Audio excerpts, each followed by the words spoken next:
જનતાનો પૈસાનો હિસાબ માંગવો અમારો અધિકાર છે। વર્ષ 24-25 દરમિયાન થયેલા ખર્ચ, બિલ, વર્ક ઓર્ડર, કામના ટેન્ડરો, એના ફોટોગ્રાફ અને એજન્સીઓની વિગતો એ અમે માંગેલી છે।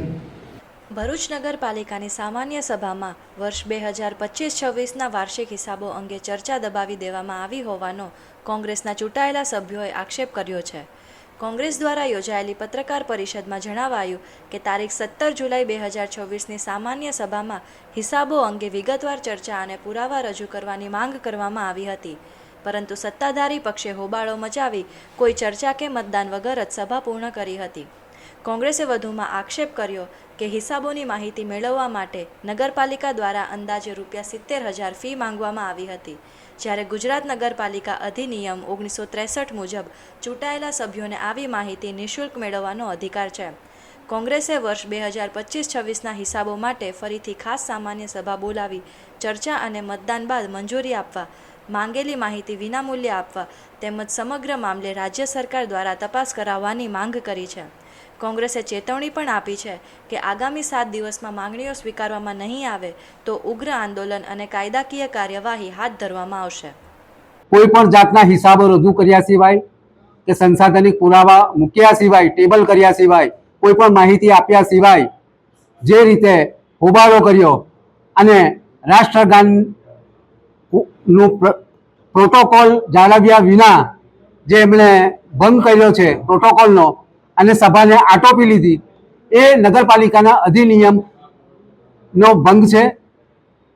ત્યારબાદ 18 તારીખે અમે સામાન્ય સભા રદબાતલ કરાવવા માટે પણ પત્ર લખ્યો। માહિતી ન મળી એટલે 21/7/2026ના રોજ ડિટેલમાં માહિતી માંગી।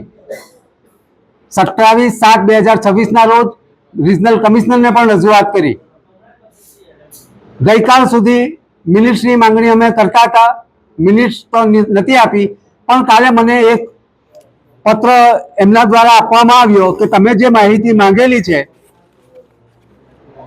એ માહિતી માટે ₹70,000 ભરો। નગરપાલિકાના સભ્યને માહિતી આપવી જોઈએ અને કોઈ પણ જાતના ચાર્જ વિના, એમણે કોઈ પણ જાતનું બતાવ્યું નથી કેટલો ચાર્જ છે, કેટલા પાના છે ને કયા અધિનિયમ હેઠળ નગરપાલિકાના સભ્ય પાસેથી આ ચાર્જ વસૂલવા માટે એમણે હુકમ કરેલો છે। એટલે આ લોકશાહીનું ખૂન કરવા માટે હિસાબોનો ખુલાસો ના કરવો પડે, હિસાબો બતાવવા ના પડે। શું નગરપાલિકામાં વિપક્ષના સભ્યોને કોઈ હક નથી હિસાબ માંગવાનો?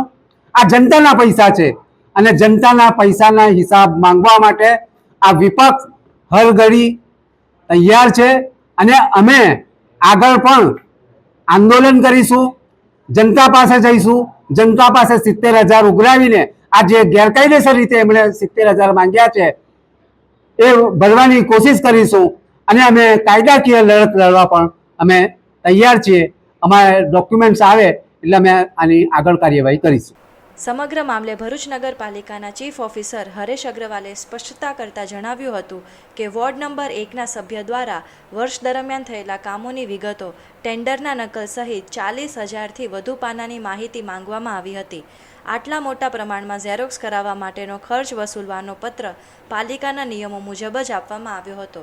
વધુમાં તેઓએ જણાવ્યું હતું કે જો આ ખર્ચ પાલિકા ઉઠાવે તો જાહેર નાણાંનું આર્થિક નુકસાન થાય, તેથી નિયમ મુજબ જ કાર્યવાહી કરવામાં આવી છે।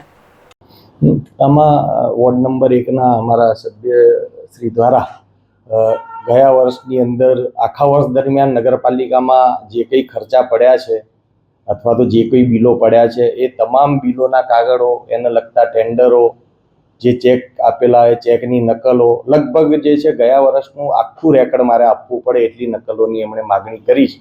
અંદાજ અમારા કાઢતા લગભગ 35,000થી 40,000 જેટલા પાના એના થાય છે, એનાથી ઉપર થાય છે પાના। એટલે એમાં અમારા એક્ટમાં અથવા અમારા નિયમોમાં એવી કોઈ જોગવાઈ નથી કે આટલી મોટી સંખ્યાની અંદર એમને અમારે નકલો ફ્રીમાં આપી દેવી એમ। એટલા માટે એમની પાસે ઝેરોક્સ ખર્ચ પેટે જે છે નગરપાલિકાએ એમને લખાણ કરીને લેટર આપ્યો છે ઝેરોક્સ ખર્ચ પેટેના રકમ જમા કરાવવા માટે। ઝેરોક્સ ખર્ચ પેટે જે ખર્ચ થશે અને એમને જે માહિતી આપીશું એમાં જે વધઘટ હશે એ પ્રમાણે આપવા લેવાનું થશે. એમાં કોઈ ખોટી રીતે પૈસાની લખાણ કર્યું છે કે એવું તેવું કંઈ છે નહીં. આટલી મોટી સંખ્યામાં ઝેરોક્સ નગરપાલિકાને કરાવવી પડે તો સ્વાભાવિક છે કે નગરપાલિકાના 100 ભંડોળ ઉપર પણ મોટો ખર્ચો આવે અને એના કારણે જે છે એ એમને ઝેરોક્સના ખર્ચ પેટે પૈસા જમા કરાવવા માટે જાણ કરી છે.